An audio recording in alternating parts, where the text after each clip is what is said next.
Hari Om. Like our tradition, we begin the annual fundraiser with invocation by our shloka or chanting group children. Hari Om. Hari Om. Om Shri Ganeshaya Namaha.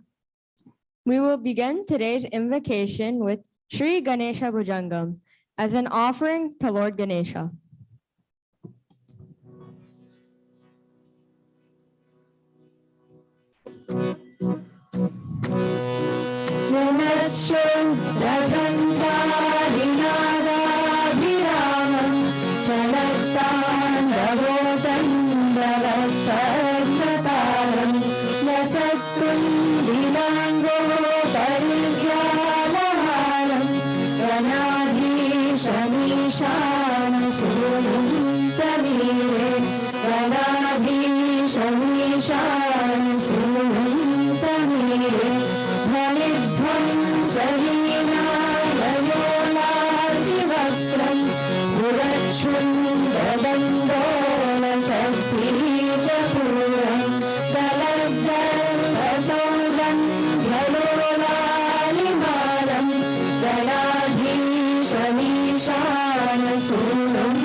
Om Shri Saraswati Namaha. We will now recite Shri Saraswati Dwadasha Namani Stotram in praise of Mother Saraswati. Saraswati Maham Vande Hina Pustakadharini Hamsavaha Samayuktam Vidyadhanari Mama Prathamam Bharati Nama Dvitiyam Cha Saraswati Tritiyam Sharada Devi Chaturtham Hamsavahini Panchamam Jagadikhyata Shashtam Maheshwari Katha Kaumari Saptamam Prota Ashtamam Brahmachārinī Navamam Buddhidatri Cha Dashamam Dharadayini Ekadasham Shudragantha Dvadasham Bhuvaneshwari Brahmi Dvadasha Namani Trisantyam Yah Pate Naraha Sarvasiddhikari Tasya Prasanna Parameshwari Brahmi Dvadasha Namani Trisantyam Yah Pate Naraha Same Vasatu Jivvagre Brahmarupa Saraswati Same Vasatu Jivvagre Brahmarupa Saraswati.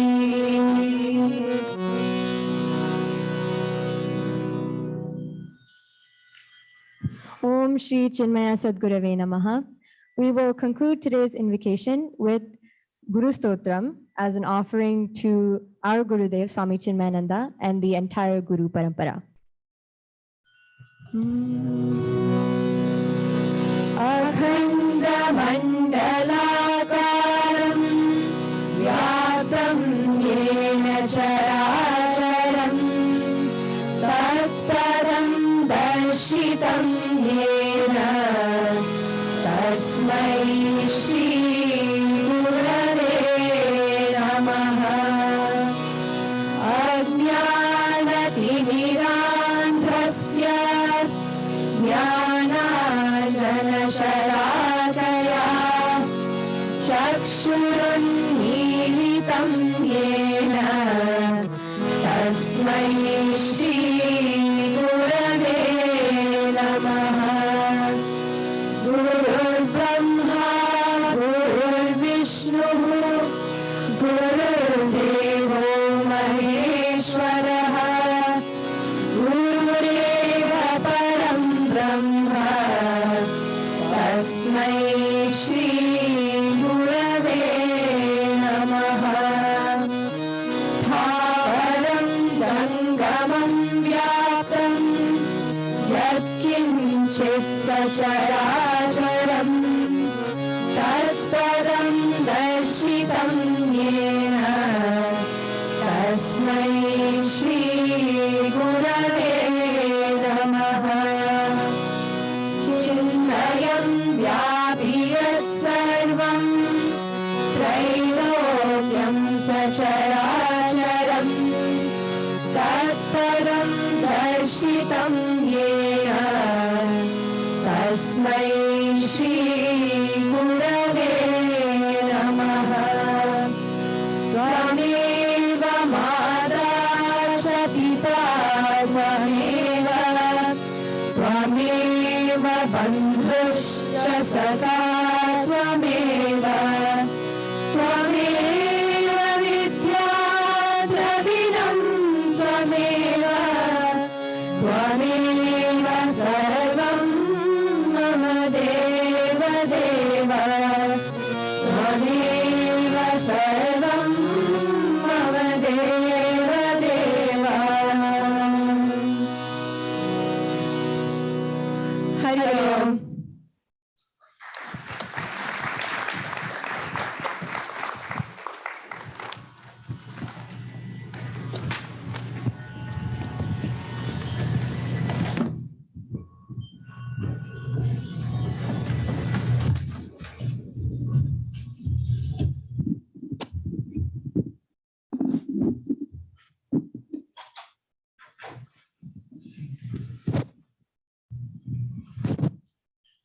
May I now request the president of Chinmaya Mission Washington Regional Center, Shri Anil Kishore, to welcome everyone. This evening, we have put up a big target for ourselves. Prakash ji just suggested to me that we should aim for about $300,000. So start thinking and donate generously throughout the evening. Hari Om.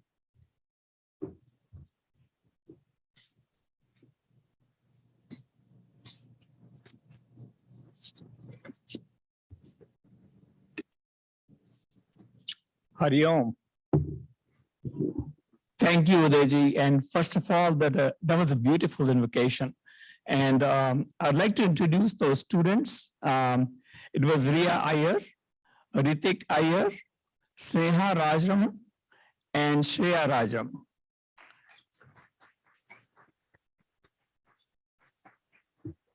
Not to mention our own Krishanuji, who was on the harmonium. So doesn't it feel good to be back in person?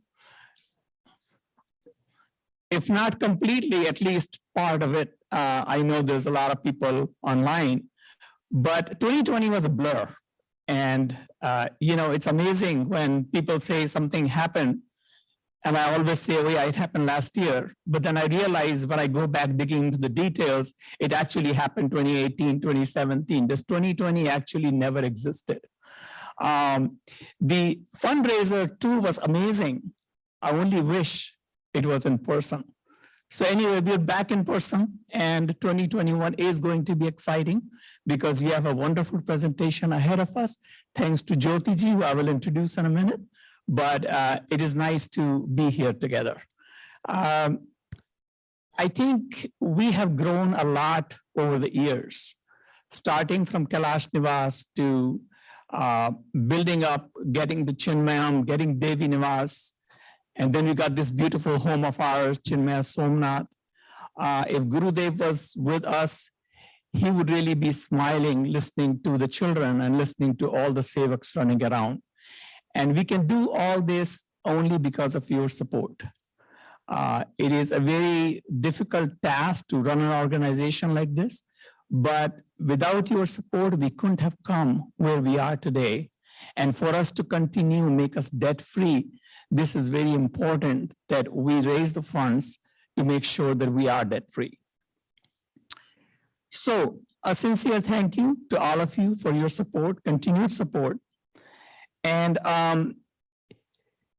we are really fortunate that we have Gurudev's greatest gift, which is our own Swamiji, Swami Dhirananda. He's been an inspiration. Thank you. He's been inspiration. He's a spiritual leader for us. And because of his inspiration, we get this drive to work for the Chinmaya mission, this Chinmaya family. We were also fortunate to get our Vedanta teachers here. They have spread the word of Gurudev, and we're fortunate that we have the opportunities, different study groups, different classes that we attend, that we here get to listen to them, and this is really amazing. And our chief guests is no different, and I will give an introduction. Brahmachārinī Jyoti Chaitanya. Jyoti ji completed 2-year residential Vedanta course in Sandipani Sadhanalaya, Mumbai under Swami Bodhatmananda. Mukhya Swami Swarupananda, and in the presence of Guruji, bestowed her Diksha on October 2nd, 2019. And she is serving in Chinmaya Mission, Atlanta. Born on Diwali Day, Jyoti ji had a natural yearning for spirituality from a young age. She had been involved in Bal Vikas programs and Seva activities at the local spiritual centers, and also a studious pupil at school. After the achievement of a national scholarship in 2004, Jyoti ji pursued a career in medicine and received a degree in medicine in 2009. While pursuing postgraduate study and working in the Department of General Pediatrics and Neonatology for 4 years, her aim to specialize in pediatrics was curbed by growing interest to delve into scriptural knowledge. It became apparent that a career based primarily in saving bodies could not do justice to the real disease which every patient of life faced, the disease of the mind. Consequently, Jyotiji started attending Chinmaya Mission study groups and Chik classes, viewing Gurudev's online videos and other materials of various Swamis. Jyotiji made a firm decision to leave family, medical career, and all personal pursuits behind and migrated to India to pursue the 2-year intensive study at Sandipani Sadhanalaya. Under the masterful tutelage of Swami Bodhatmananda and having the blessing of being taught many texts under Puja Guruji and Mukhya Swamiji, the course of study was successfully completed and Brahmachāri Diksha was bestowed on the holy occasion of Gita Jayanti or Gandhi Jayanti, 2nd October 2019. My heartiest welcome to Jyotiji. Jyotiji, I request you to come on stage, please.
Yeah.